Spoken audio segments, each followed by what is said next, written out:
hidungnya. Jadi caranya ini kita masukin nggak semua, separuh aja. Ini masuknya lurus, sudah lurus, miring ke sebelah kiri, kan dari kanan ke kiri, jadi miring ke sebelah kiri. Buka mulut, tahan nafas 1, 2, 3. Nanti aja. Nah, 1, 2, 3, tahan nafas.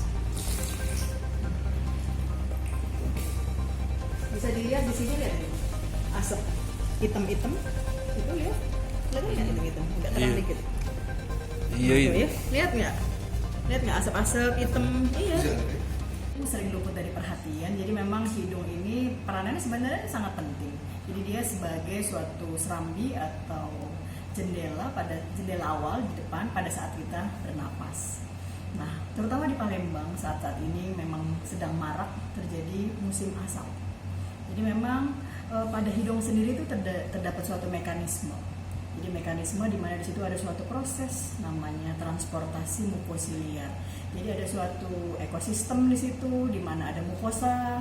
Mukosa itu dinding hidung. Dinding hidung itu akan menghasilkan kelenjar-kelenjar, selaput lendir, dan ada silia yang menghantarkan lendir ke arah hidung bagian belakang atau nasofaring. Nah, jadi pada saat kita bernafas, terutama inspirasi, nanti di situ ada suatu mekanisme.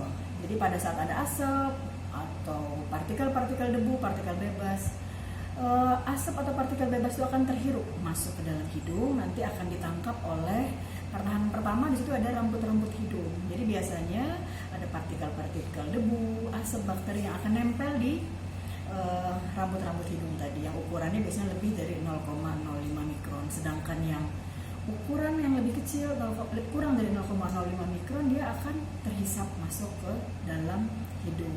Nanti di hidung sendiri, partikel asap atau debu itu akan menempel pada selaput lendir.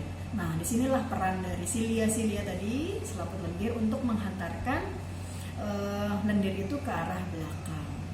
Nah, jadi untuk masalah asap, apa sih peranan kita sebenarnya? Dan untuk orang awam juga sangat penting sekali adanya cuci hidung, gitu ya. Jadi cuci hidung ini sebenarnya membantu juga mendorong lendir ke arah belakang hidung, terutama pada musim asap ini. Cuci hidung yang kita rekomendasikan adalah cuci hidung yang mengandung air garam 0,9% dalam hal ini seperti NaCl, natrium klorid atau sodium klorid, yang pH-nya sama dengan pH darah, gitu ya.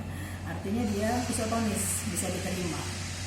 Ada juga di pasaran NaCl yang lebih dari 0,9%, 2,5%, itu dia lebih hipertonik, lebih pekat kandungan garamnya, dan efeknya akan lebih keras ya mengenai mukosa hidung. Dia bisa mengkerut, gitu ya, atau malah bisa mematikan silia-silia itu. Jadi silia-silianya jadi tidak bisa bekerja dengan baik seperti itu.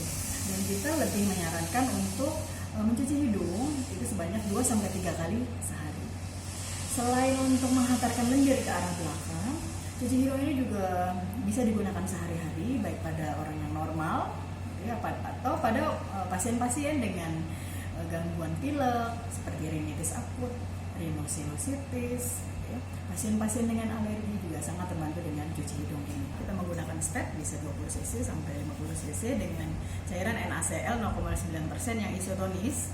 Kemudian ada juga beredar di pasaran dengan bentukan yang netipot itu ya, tetapi kami memang belum ada ininya ya, belum ada uji klinis ya untuk penggunaannya.